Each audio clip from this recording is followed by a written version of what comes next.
Hi, everyone. Thank you so much for coming.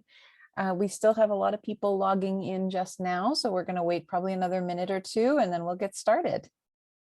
Thanks so much.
All right, so I think we'll get started. We might have some folks joining late, and that is okay.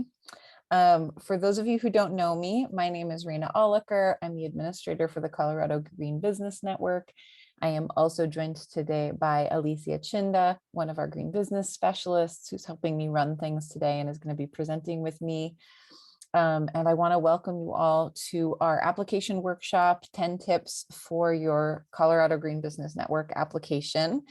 So those of you who joined our last session last month, we've added a little bit of content here, but really the intent here is for this to be an opportunity for you to get your questions answered. We do have some pre-prepared content just based on what we've been seeing in the applications, pretty similar to what we talked about in our last application workshop, with some additional pieces from frequently asked questions we've been receiving. And then we want to leave a bunch of open time at the end for you all to get your questions answered. So if you do have questions, either while we're going through this that you'd like to clarify, feel free to put those in the chat and we'll be watching that. Also, if you have questions just from your review of the application and you're wanting to spend a little bit of time troubleshooting with us, this is also the place for that. So you can ask questions here. If you're confused by something, there are probably things that it's probably something that other participants and applicants are also confused by. So we want to give some time for that as well. So we'll start with some of our kind of created content for you just as a warm up, and then we'll get into questions at the end. But as I mentioned, feel free to put stuff in the chat. So to get started, we wanted to start with just some easy, quick, frequently asked questions and clarifications for you that we've been getting a lot of in emails and conversations we've had with people. So the first one is around terminology and just getting some definitions clarified. So there are a couple pieces of language that we use throughout the application that we want to clarify for you. The first of those is on annual data. So if you've been through the surveys on GreenBiz Tracker, which is the platform that we use to track our applications, you'll see that we have a set of questions that are tied to current data and a set of questions that are tied to baseline data. So anywhere we ask for annual data, whether it's in the policy and leadership survey or the resource reduction survey, we're asking for the most recent completed calendar year. There are so many ways that we can track data. This just felt like the most consistent way to do it for us. So if you see language around most recent year, current year, this year's data, annual data, we're asking for this most completed calendar year. So we're asking about 2021 for this application cycle. Related to that is the concept of baseline data. So the baseline survey, as you move through the application, is also talking about what could be called benchmarking data or baseline data. And what that is it's data from the past that's used to track reductions over time. So as an example, if we're looking at, let's say you as an organization started tracking your energy data in 2017. 2017 would be your baseline year data. So that annual energy total would be your 2017 baseline total. And we would be using that across the surveys to compare to your current year data. So if your energy use went down over time, we would see that as compared to that 2017 year. So you want to try and pick a baseline year that represents a time before you've started implementing reductions, ideally, so that you can really see that change over time. And we'll talk a lot more about metrics in a little bit here. So feel free to ask questions and to continue that conversation. Metrics, I think, are probably the trickiest thing to get situated around with regard to sustainability and reductions. The last one is GreenBiz Tracker. So we've got a lot of questions about, GreenBiz Tracker. Is that your program website? How does that differ from the Colorado Green Business Network? GreenBiz Tracker is the online platform that we're using to collect our applications. And it's actually a national platform. It's used across the country. Multiple states use it for their statewide green business programs. And it's just a way for us to really track registrations with the program, track business data, and track the applications in a way that also gives you all access to your data over time. So that's what we're using for the data.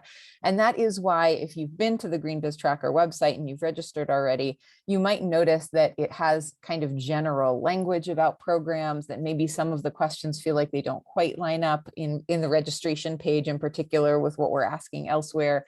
That's because it is a national platform. So we don't have a lot of direct control over some of those aspects of the language.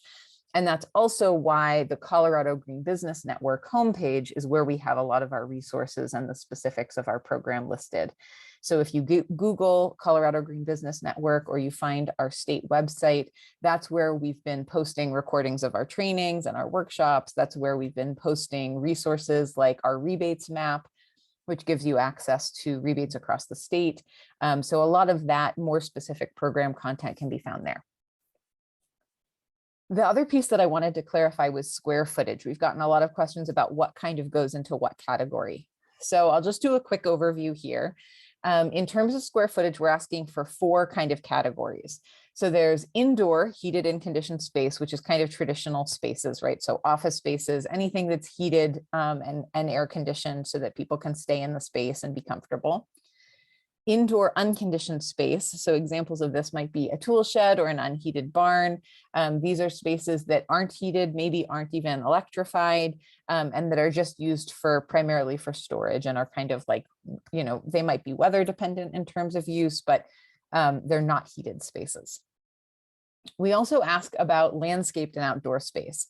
So this is essentially, you could think about it as any space that could be turf, right? So if you've xeriscaped, that might look like rock beds, it might look like mulch. It could also look like gardens or crops or traditional turf, depending on your organization.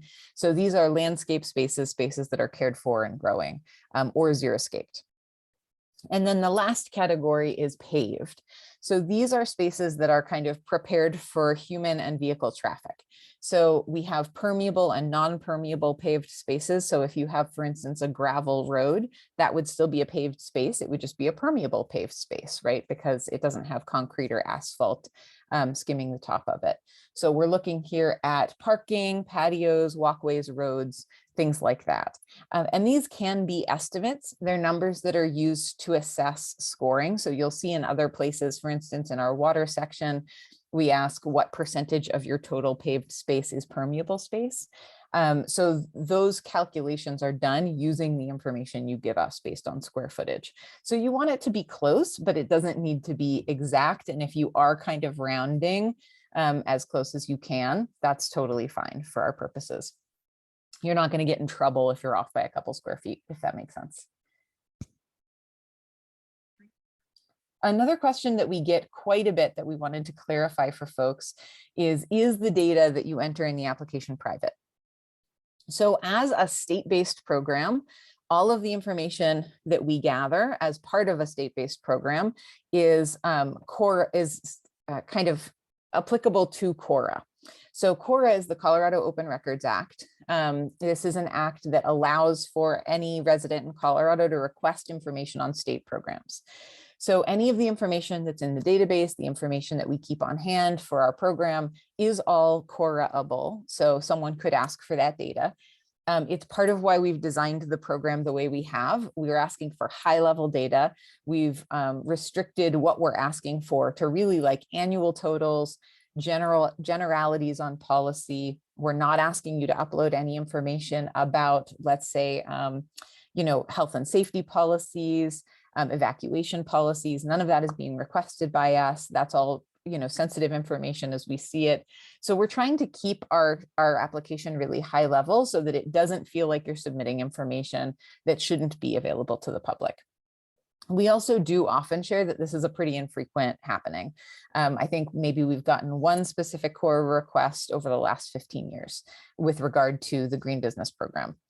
So it doesn't happen very often, but it is something that we like to disclose. We also do have an acknowledgement tied to this in our submission agreement. So as you move through the application and you get to the end there, we do want to be clear with folks about, the kind of terms and conditions of the program. So that is in there.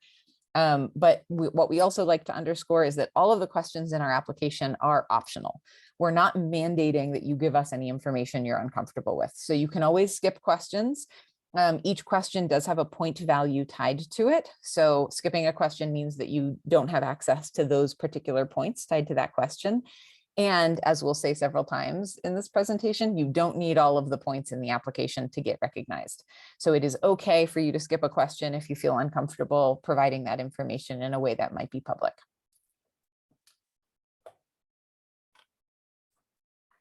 The last question that we get a lot as a general question is, what's the application timeline? So our application deadline every year is June 30th. The surveys and applications don't get locked at that point. You can still go in and access them. That's just kind of the date that we're going to be pulling all the applications for review. So for somebody who is trying to maybe apply for 2023 and you're in there messing around, you don't have to worry about anything being cut off. And once we receive an application, we compile information for our compliance checks. We do require clean compliance of 1 year for bronze and silver, 3 years for gold. So we do compliance checks as part of our application review. And then we move through the application with our application committee and we submit all manual scores. We look at the application and we decide on any of the kind of qualitative questions that we ask. After that, if a business does qualify for silver or gold based on the number of points they've gotten, we might do a site visit. So sometimes if we haven't been on site with your organization in a couple of years, we might come on site just to verify some of the operations that are mentioned in the application and to do that check. After that process, businesses are notified once we get our clean compliance back, and then we do invitations to the recognition event. So the recognition event this year is going to be September 30th at 1 p.m. You can kind of bookmark that. We also will be recognizing all of our ELP legacy members who have submitted data for us, and we'll talk a little bit more about that in a minute. And then we do also have additional award offerings for our current members. So we have a 24 karat gold award, that gold members can apply for. And then we also have our Innovation Spotlight Award, which is available for all levels of recognition, bronze, silver, gold, and kind of is a reward to recognize businesses for excellence in a given area. So transportation, energy, water, what have you. So that's kind of the timeline for the program. And I'll turn it over to Alicia to talk a little bit more about how to get started. Awesome. Thanks, Raina. Yeah, as you mentioned, my name is Alicia. I'm the Green Business Specialist for the Colorado Green Business Network. I'm sure I've met a few of you along the way. But yeah, so getting started, some tips and tricks. Do you want the next slide, Raina? So in terms of due dates and everything like that, so for ELP legacy members, as we've mentioned in the past, a metrics update is required for 2022. And so this includes submitting as much information as you can through the baseline assessment, the policy and leadership survey, and then the resource reduction survey. And it is worth it to mention that there is no need to fill out the submission agreement unless you would like to be recertified this year. So if you feel like you're confident in the amount of points that you've gained this year as an ELP legacy member, you are welcome to send in that submission agreement, that fourth survey, and we can analyze your points and then recertify you this year as well. But again, as we mentioned earlier, for ELP legacy members, we are giving you a year to recertify. And so this will maintain your current standing as an ELP legacy member, which means you'll be recognized as such at the recognition event. So if you do not submit this year and are waiting to recertify in 2023, we will still recognize you at your current ELP level at this recognition event this year. And then after the event, you will receive a preliminary score, just so you know where you stand for 2023. So yeah, after the event, we will send over your preliminary score for this year, depending on what you have submitted for this year, just so you know where you stand for 2023. And then for new applicants, we wanted to mention that in order for us to fully process your application, you must submit all 4 surveys. So this does include the submission agreement. So if the submission agreement is not submitted, we will not be able to review your application for certification. And as Raina mentioned earlier, the submission agreement is important for that compliance check and just making sure that everything has been submitted for you guys. And again, as Raina mentioned as well, the due date for all of this is going to be June 30th of this year. And as we've mentioned a lot of times, we would just like to reiterate, do not sweat the process. Sustainability is a process of continual improvement. So please, as you're going through the survey, just enter what you can, enter what you have, and to the best of your ability. You don't need points from every single question for recognition. And this is by design. We made the survey this way because this is a high-level cross-industry assessment. So we are making it cross-sector. So not everything will apply to you. And gold will not require all 383 points. Sections are also weighted. So depending on where you feel in your facility that the most impact in terms of water, waste, energy, the sections will be weighted that way so that you can gain more points that way as well. And 133 points are not metrics based, and then 250 are metrics based. So there are areas to gain points that might not be metrics focused, because as Raina mentioned, metrics can kind of be, harder to track. So we allow for that in the application to gain other points elsewhere. And we like to encourage that as you are going through the application for the first time to develop a method. So when you first go through the application, we recommend going through the whole survey, answering the easy questions.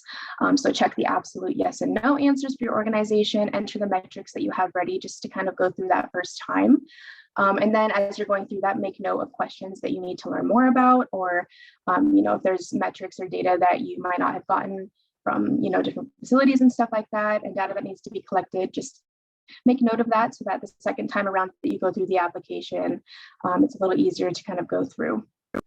And also the way that we made the application, not only do you get points for certain questions, we also made it so that as you're going through, you can kind of make a to-do list and goals, and next steps, just as you're analyzing the application as you're going through. And if you have any questions or need resources, just check with your business advisor as you're going through the application as well. So yeah, I will pass it over to Raina to go over metrics. Awesome. So we wanted to spend some time on metrics during this application workshop because it can be the trickiest thing to get set up, and we get a lot of questions about it. So we're going to talk a little bit about an overview, and then I also actually have some examples of metrics we've already received so that you can see what we see on our end, which I think will give you a little bit of insight into the process. So as Alicia mentioned, the metrics account for about 250 of the 380 points that are available. So it is a big chunk of the application. We are looking for realized reductions over time. And I'll show you how we're kind of allowing you to tell that story, which is primarily through use intensity formulas. And the idea of a use intensity formula is that you can use it to tell the story of the change that's happening at your organization through the lens of a variable that applies to your business. So in some cases, the default, so like for instance, the default that Energy Star Portfolio Manager uses for their energy intensity score would be square footage. So we're dividing total energy use by square footage to get energy use per square foot. Right? And if you're doing work on energy reductions, in theory, the energy use per square foot should go down. In recognition of the fact that every industry is a little bit different and that you might have a different variable that you like to use to help tell your story, we're allowing you to choose the use intensity variable, which is something I think to do a little bit of thinking on what helps tell the story for you, right? So for instance, if you're a school, number of students enrolled might be a good way to tell that story, so that instead of talking about square footage, you're talking about energy use per student, right? Because in theory, as your number of students go up, your energy use would also go up. Same with, for instance, a coffee shop or a service industry where the number of customers that you have may impact your resource use. So in that case, number of customers served might be the best variable for you. So we invite you to think about what type of variable impacts your resource use over time and to use that variable. You can also use the variable for use intensity to tell a different type of story, right? So a lot of folks during the pandemic had your offices at a lower occupancy rate because people were working from home. So we might see a big reduction this year, but that reduction might be different depending on the occupancy of the office, which now might be kind of a hit or miss goal. So using number of employees in the office for an office space might be another way of telling the story about energy use over time in a way that kind of shows the changing atmosphere in the environment. So that's something to think about. One thing that is very important for this is to use constant variables. So whatever variable you put in the baseline survey is the variable you should be putting in the resource reduction survey. If you're using square footage for water use in baseline, you should also be using square footage in the other survey, right? Because if that changed over time and you want to showcase that, we need both of those numbers in those two places in order to compare the two numbers accurately, if that makes sense. So you want to use the same type of variable across resource. You can use different variables for different resources if you'd like to, again, as long as that's consistent year over year. Another thing to think about, like I mentioned earlier, is to pick a good baseline. So ideally, you want to pick the year before you actually started your reduction work, right? If you replaced all the lighting in your building and you're starting your baseline data after you did that work, you've already done a ton of reducing of your energy use that we won't be able to see based on your baseline. So you want to pick a baseline year that helps tell your story. And that's something that as we're doing technical assistance with new businesses, we kind of help them assess that and set that up. There are also ways that you can request past data if you haven't been tracking data up until this point.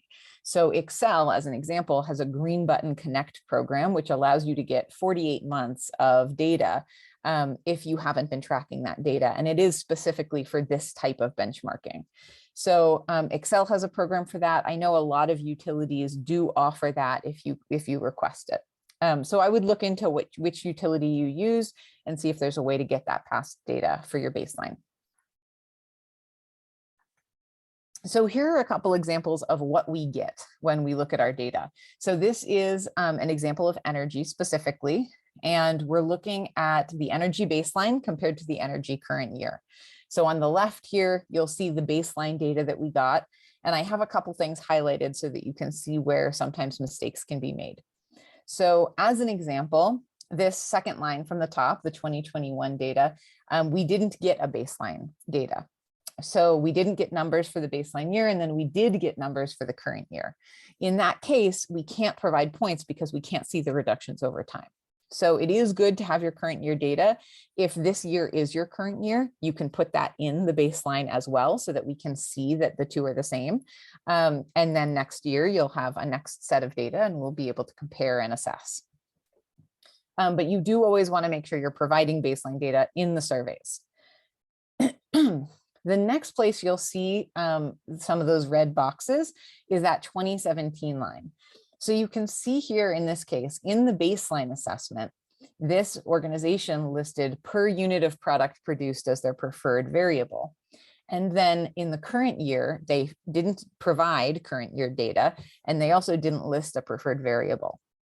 So again, without both those two numbers, we can't compare data over time.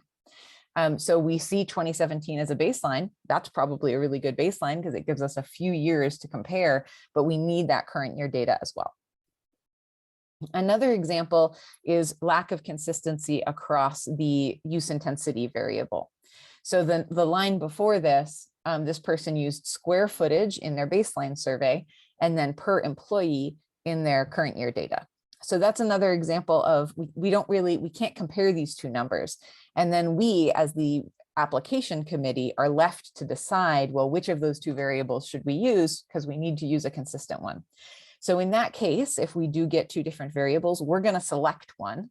And we do try to be charitable about that. Which one do we select based on what works best?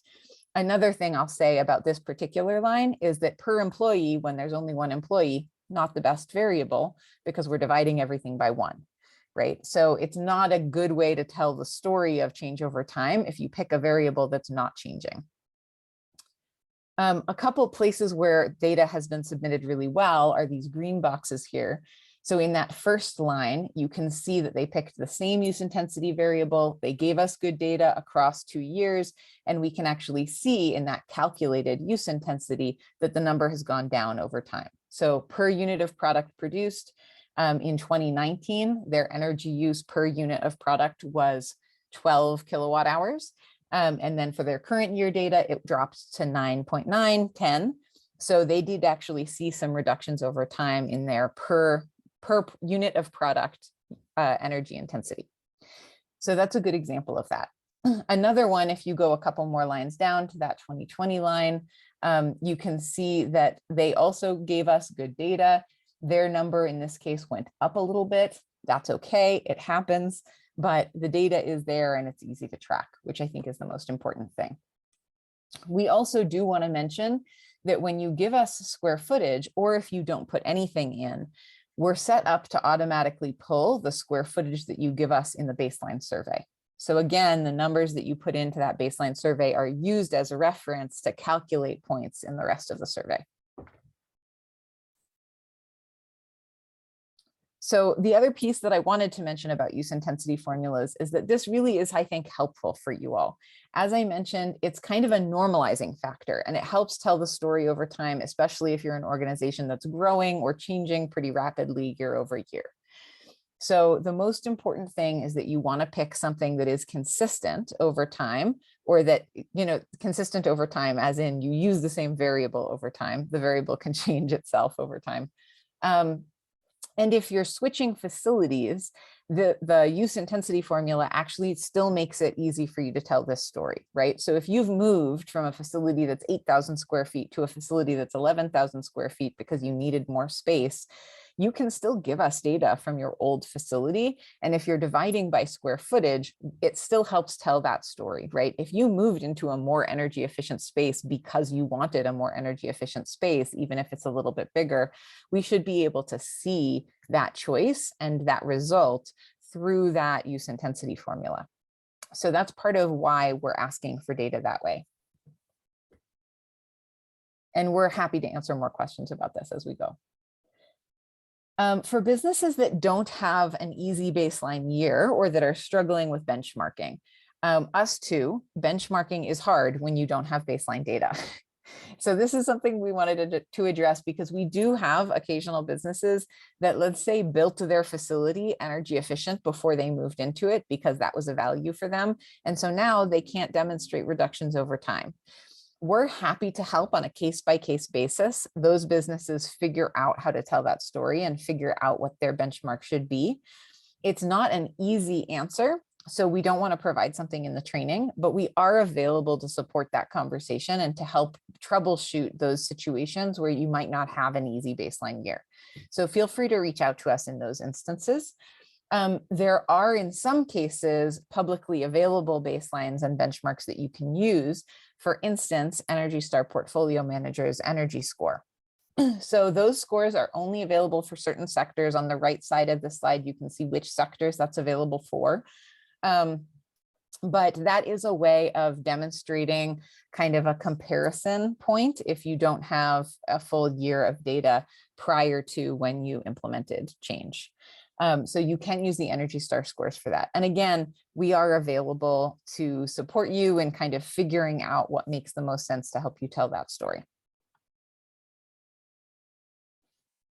The last piece we wanted to mention about metrics is the greenhouse gas inventory and the emissions metrics. We've gotten a lot of questions about this. I know this is new and it's also pretty kind of academic and intellectual.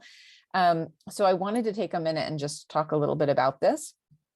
So what we're asking for right now in the survey, and we've actually cut back what we're asking for. So those of you who filled out your data a couple months ago, we're only asking now for scope 1 and scope 2 emissions data, and that's what we're going to be doing reductions from.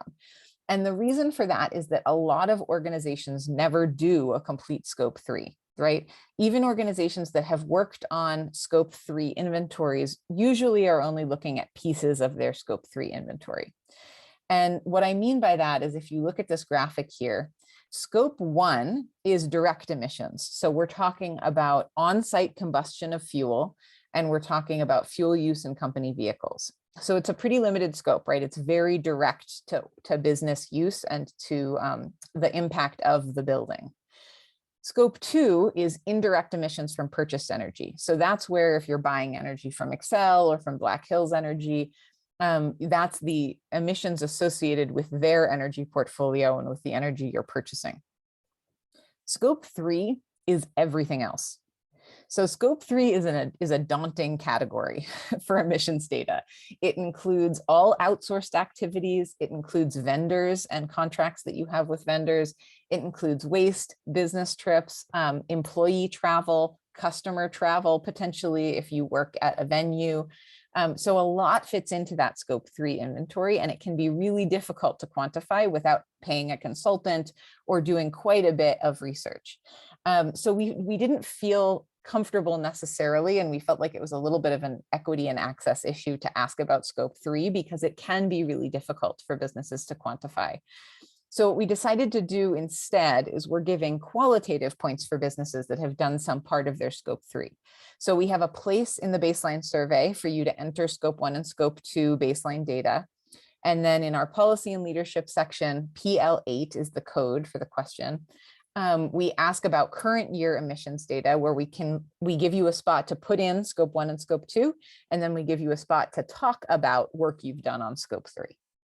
And that way, if you have made an effort to quantify, let's say, employee commuting, you can talk about it in that section, and we can give you a couple points for the effort that went into that work, even if we're not asking you to report on it, because I think it just can be really difficult to report on the numbers associated with scope 3. So that's how we've changed that question a little bit. And that's the kind of bulk of the metrics section. So I will pass it back to Alicia to talk a little bit about some of our manually scored questions, which I think we have, maybe 6 or 7. Yeah, thanks, Rena. Yeah, so we just wanted to go over the manually scored questions, just because these are kind of those write-in questions that us as the application committee will take on, go through and score those that way. Next slide, please. So in terms of kind of the main overarching point for all of these questions, we are asking for more details, just because more details will equal more points. So if a question asks for specific information, so for example, like in the policy and leadership section, our outreach events, mentoring events, and trainings, we really would appreciate a description of each single event. So when entering information about multiple events, instead of saying, we work with thrift stores, instead say that we coached 8 thrift stores on best practices and donated to 4 of them through 4 annual clothing drives. So this way we kind of see, each separate event so that we can give you the full points for all those events. And a good way to kind of think about it is just picture a group of people sitting around a table, reading your answers, and trying to decide how many points to provide, like what information do we need to kind of go forward and give you all the points that you should be gaining there. So yeah, more details are more points, especially in these manually scored questions, because we are going through those manually and reading through and analyzing that way. So the first question that we will be manually scoring is going to be the PL10 question, which is the projects question. And this question just kind of asks for you to describe projects that you've completed in the past calendar year. And again, here, remember that more details equals more points. So this question is more like, where are you spending your time? It's meant to be that catch-all for things that we don't really ask about elsewhere. So when in doubt, include it here. If there's something in the app, as you're going through the application, where you don't really have a spot to put something, this is where we would ask you to put it. So we can call out sector-specific projects, pet projects, outreach efforts, and innovations is where we would input that here. And these don't require metrics, but the metrics do help explain the scope of the project. So as I mentioned earlier, as we are going through these and manually scoring them, the metrics do help explain the scope. So if you were to include metrics, that would maybe push you from being small scale or medium scale to that large scale project to gain all of those points there. And again, this question is going to be 16 points here, and we do grade them small scale, medium scale, and large scale. And then another question that we manually are scoring is PL11, which is the goals question. And this question just asks for, have you created sector-specific goals and targets with plan of implementation in the next year or more? And again, remember, more details equals more points. Goals should be specific and measurable, listing a timeline and a stated baseline. So a good example of this is reduce energy use by 5% by 2025 from our baseline X amount of kilowatt hours by upgrading all lighting to LEDs. So this is a really good example because it also states a timeline, it has a baseline stated, and then kind of what you're going to be doing to accomplish that goal. And again, goals should not be completed. So this should be a plan to implement in the next year or more. And if you do have goals that have been completed in the past calendar year, those can be placed in that project section, PL10, if completed this calendar year. And it is worth it to mention that ongoing goals are okay as well. So if you do have goals that maybe you're looking to accomplish every single year and you are accomplishing those goals, you can list those here as well. And then in the policy leadership section, we are manually grading the community equity and engagement questions. So these were the ones that I was reiterating that if you do have X amount of events that you are doing, please be specific, provide a clear description of each single event so that we can give you all of those points for that. So C1 is for community and outreach events. So this is if you've led tours for groups from the community or in the public, each tour would count as an event. So one per type of item collection or per campaign, just describe each of those events so we can give you those points. And this can include, services to the public like hard to recycle items collections, just events like that, that you're kind of outreaching to the community. And then for C2, for mentoring, here we are asking for business to business mentoring, not community or internal mentoring. And it is worth it to mention this just because we have had businesses in the past kind of list that community mentoring. And so what we're looking for here is that business to business mentoring. And for example, like say you're a big brewery that has taken on a lot of sustainability initiatives and is pretty good in terms of their sustainability journey, and you are working with maybe another smaller brewery or a smaller restaurant or something like that. That's kind of that business to business mentoring that we're looking for there. And then C3 is that professional development and internal training. This question just asks for the training that you're doing internally. It can be sustainability based. And again, enter a clear description of each training event that you are holding and the number of events. And here, a wide variety of training types do qualify. So as we're manually scoring these, we'll be looking for a lot of different types of training. And then C4 is service and philanthropy. So this refers to volunteer days, donations to organizations, other community service efforts qualify. And in the application itself, we do list out a bunch of examples as well. So if you kind of need an idea on what we're asking for these questions, just please refer to the application. And again, 1 point per qualifying event. So yeah, overall, in terms of the manually scored questions, we are just asking that you be very specific and provide very clear descriptions. And again, it is worth to mention, please do not sweat this process. Sustainability is a process of continual improvement. Enter what you can to the best of your ability. The application process, we made it this way so that you don't need all the points to be recognized this year. Gold will not require all of the points. You don't need points from every question for recognition. Yeah, and so we would like to move on to our Q&A. So if there are any questions that you have, please feel free to drop them in the chat or turn on your mic again, we're here to answer any questions that you might have on the application.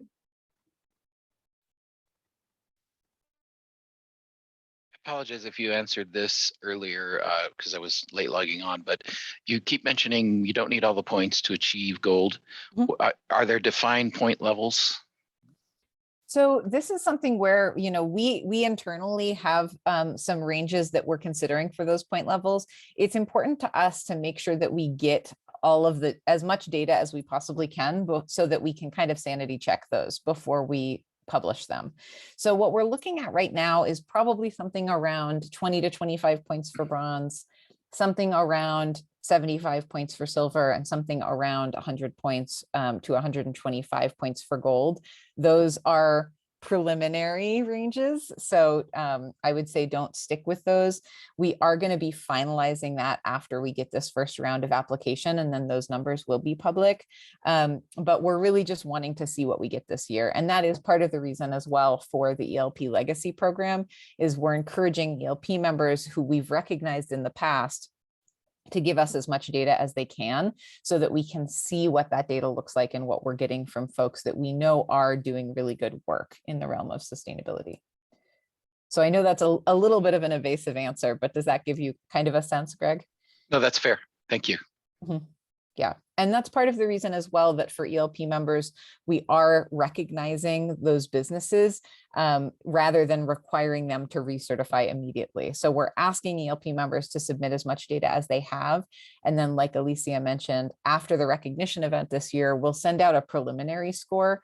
And that way our current ELP members have until June of 2023 to get their numbers up to a place that they want it, right? So if you submitted some data, but not all of it, maybe we tell you after the recognition event, hey, right now you're currently at a bronze level. If you want to get to silver, you can do that by June 2023, and we'll help you. Great, and I think we have a couple of questions in the chat. So a question for permeable and non-permeable outdoor space. We're in a shared complex with no dedicated space to each suite. What should we enter in these fields? Yeah, so I think shared spaces are always a little bit tricky from a metrics perspective. What I would recommend doing is, if you're in a shared space and you're about 10% of that space, so like let's say you have a shared energy bill and you usually pay about 10%, I would report that 10%. So similarly, if you're in a shared space and there's no dedicated space, I would kind of report the area that's immediately around you or in your purview. If there is no area, like you're saying in your instance, that you oversee at all or have any say in, I would just report the space inside the building. Does that help answer that question, Jason? Cool, thumbs up. Awesome. Awesome. Yeah. Another question. So once baseline data is submitted for a specific use intensity variable, will that same baseline data need to be resubmitted each year, or is it carried over year to year? So that data will be carried over year to year. You can resubmit it if something changes, right? So if you move to a new facility and you do want to use a new baseline, you can resubmit that data, and you do have the opportunity to edit it. So again, also, if you choose to change the use intensity formula you're using, you'll want to go back in, change it for the baseline, and also change it for your current. But that survey should, for the most part, be kind of a one and done. So once you submit the baseline survey, you won't need to do that again.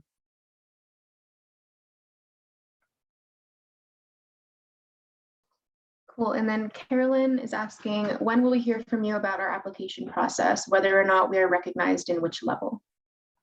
Yes, so for it's different for new applicants and for ELP members. So new applicants are going to get notified probably in like July to August. So because we do a compliance check, the compliance check takes a little bit of time. Once we hit that June 30th deadline, that's when we pull all of the information from all of the applications and we start to review them as a committee. So we make those decisions usually all through July, and we wait on the compliance checks. If a business qualifies for silver or gold, we reach out to those businesses and we ask about a site visit if we haven't been on site recently. So that is a part of our process, just to make sure we're verifying what's in the application, if that makes sense, if we haven't been on site. And then usually it's July or August that we send out notifications and we invite people to the recognition event, which is at the end of September. For ELP members, we're not going to be recertifying ELP members. As long as ELP members submit their annual metrics update by getting into the surveys and giving us as much data as they can, they're in good standing with us until 2023, which is when we're going to be asking current ELP members to recertify. And the reason we're doing it that way is to really push current ELP members to get in there and look at the questions and get familiar with what we're asking, so that there's no panic moment in March of 2023 when people realize that they don't know what we're asking for, because we are asking for very different data than last time. So we are encouraging people to get in the system. In that case, for ELP members, we're going to be sending a preliminary score, like Alicia said, probably after this year's recognition event, so that folks have several months looking at the preliminary score to figure out what type of data they want to enter for 2023. Does that answer your question, Carolyn?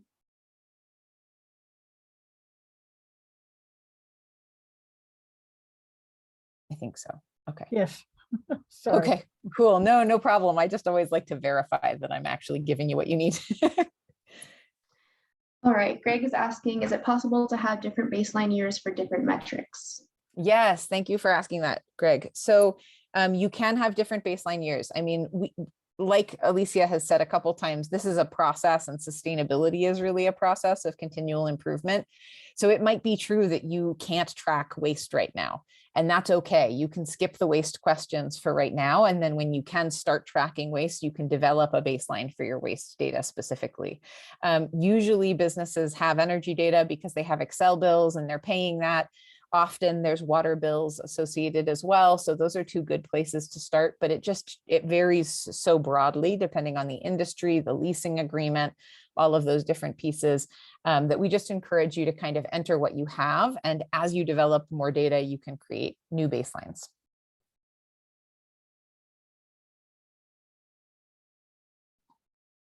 Awesome. And then Jenna is asking, our program has been significantly restructured over the last year or so.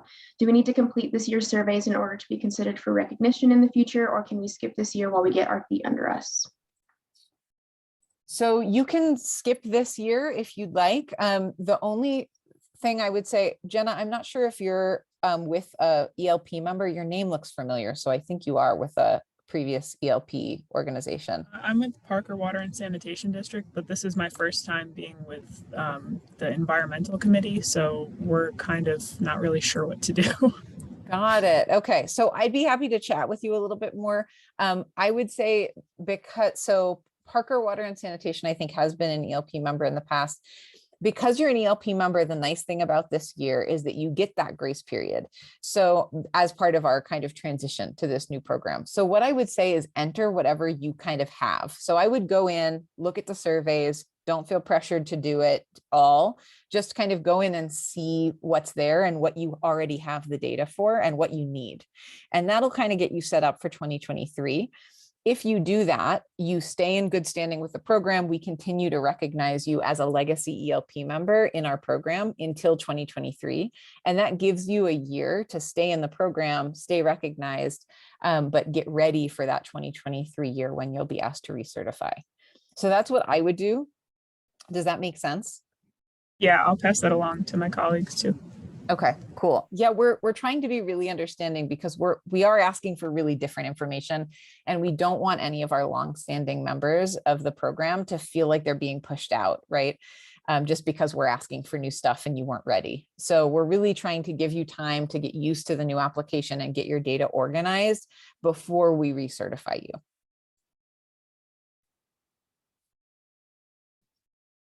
Yeah, and it sounds like Cody has something along that line as well. So will there be any information that is transferred from previous ELP certification internally, or will we need to fill out all the data from scratch for 2023?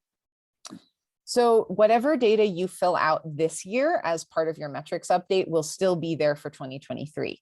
So what you'll really be doing this year is like prep work. And then when 2023 comes around, you can update that information, you can add to that information before you submit.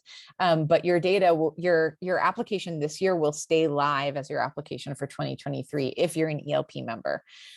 So in that case, you won't need to refill out the data.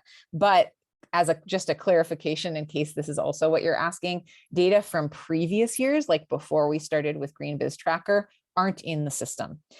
So if you haven't registered in Green Biz Tracker yet, you'll want to register and get your information uploaded. And part of that is just because what we asked for with ELP previously is just very, very different than what we asked for the Colorado Green Business Network. So we're just giving you an opportunity to start fresh with that program. But that data will still be there. Whatever you enter between now and June 30th will be there for 2023. Did that answer your question, Cody? Yeah, thank you. And thanks for being here and sharing some of this troubleshooting stuff with us. It does really help me out. And, but if I fill out any information beyond June 30th, will it still be saved in the system at all? Like I can save and come back to it. You just won't see it if it's not before June 30th. Exactly. Yeah. So what we do is June 30th, midnight, realistically, July 1st at the start of business, we pull all of the data out of the system so that we can do an application review. And at that point, we're not going back into the system to relook at that info, but your application will stay there and it all auto saves. So anytime you go in there and enter more information, it'll be saved in the system. Great. Thank you. Of course, yeah. And one thing to know for new applicants, so the nice thing about Green Biz Tracker is it actually has a system on the back end where we can check a business office recognized, and then it uploads all of the stuff that you put in the business profile section up to their national directory. So they have a directory on the Green Biz Tracker website that allows customers to search by certified green businesses. So we're going to be populating that with members as they re-register in the Colorado Green Business Network. And what's cool about that is that you have control over what's posted on that page. So it's a really easy way for you to kind of get the word out about the work that you've done, the projects you've worked on. So current ELP members won't be in that directory initially. But as businesses certify in the Green Business Network, we'll check them off as recognized. At that point, your survey is kind of set in stone. So for new applicants, after that June 30th deadline, if we're recognizing you, your application will be kind of like locked. And that's because we're recognizing you based on that application. So then the following year, or the following certification cycle, you'd be resubmitting an application, if that makes sense.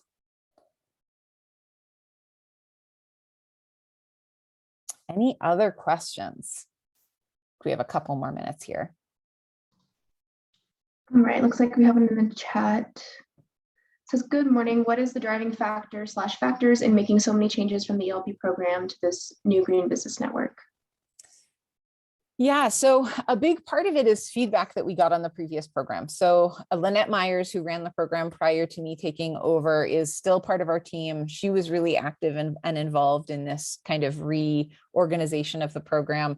And she had gotten feedback over the years from businesses, both from businesses who had stayed in the program and businesses that had kind of felt pushed out of the program because of the criteria. So a big part of what we did as we moved to reorganize the program was we really were looking at access. We were looking at making sure that small businesses and large businesses and any business across sector could participate in the program, and creating something that felt holistic and meaningful for businesses.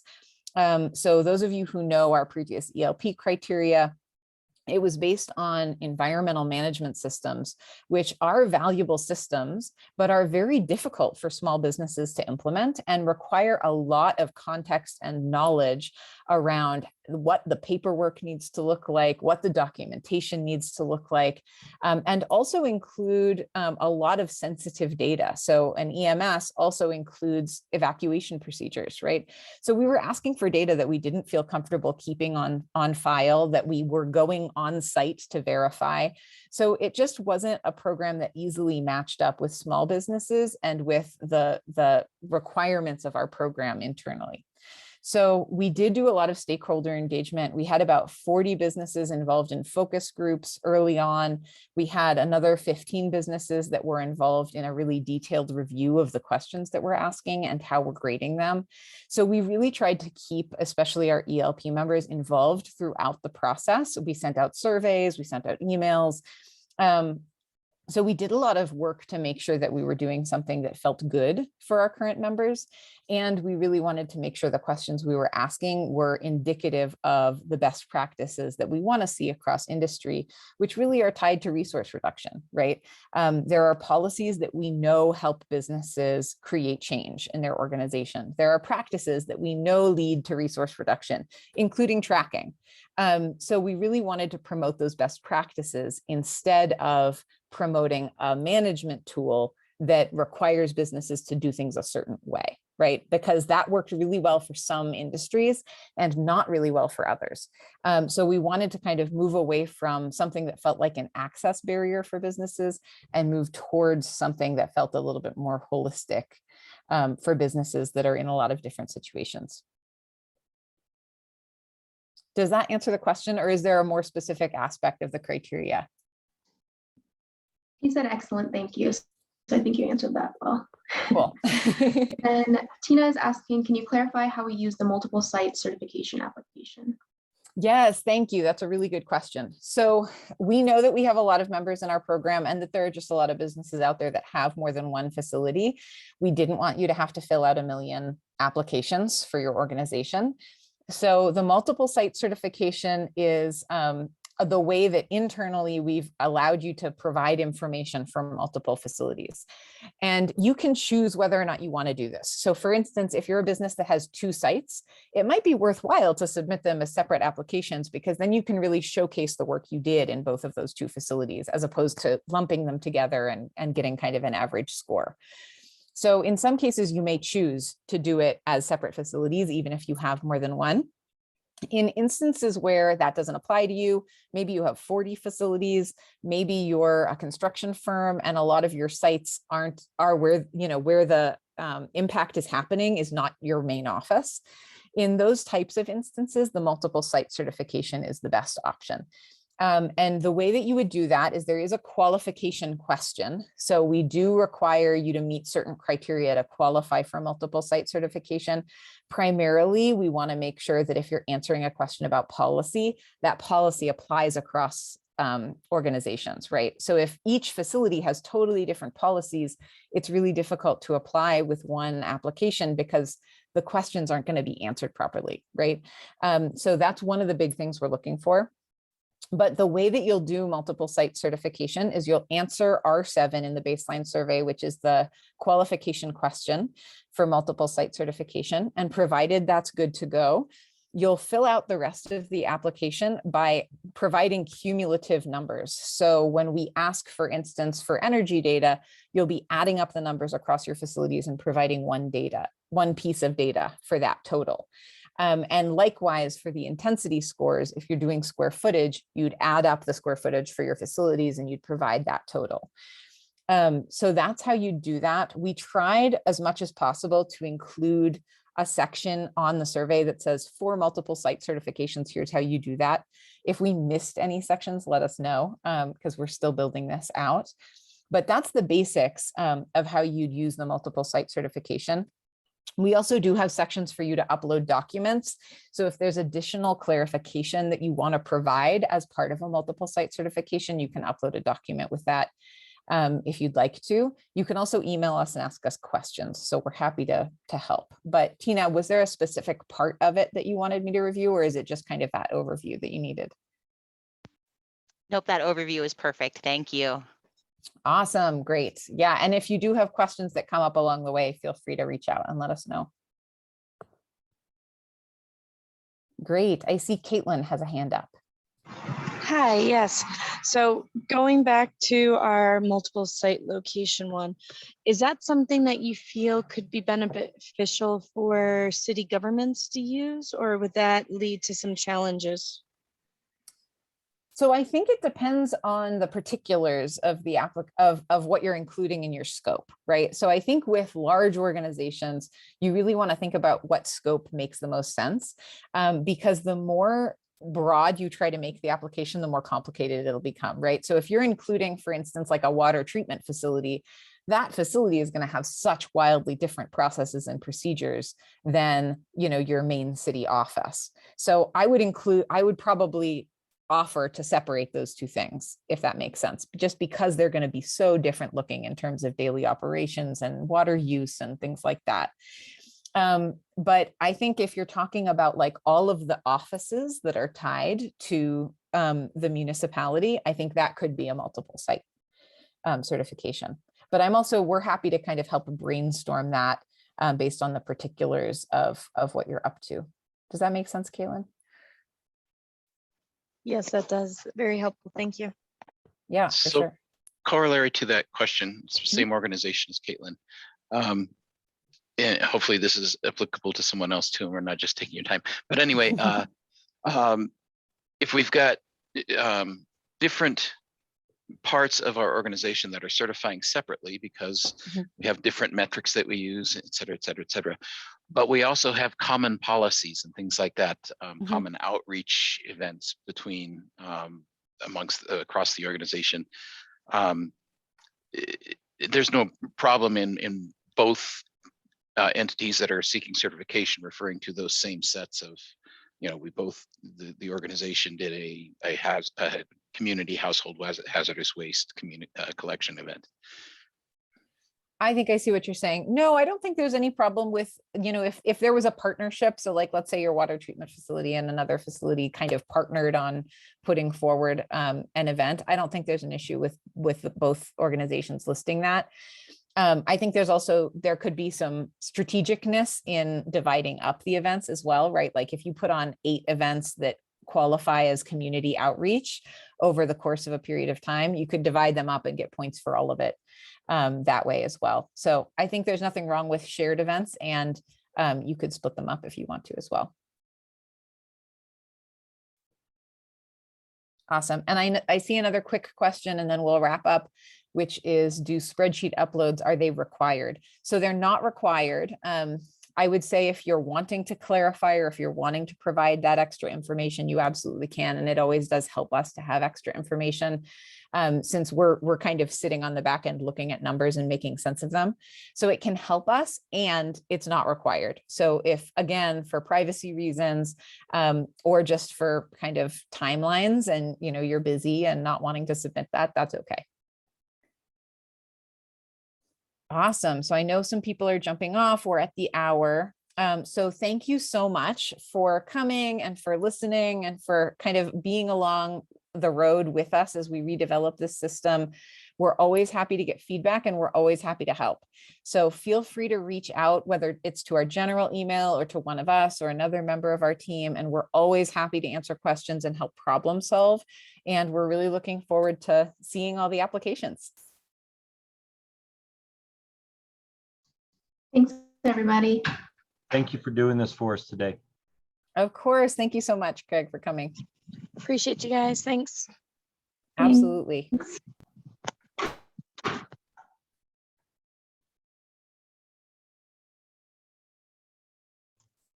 Thank you, girls.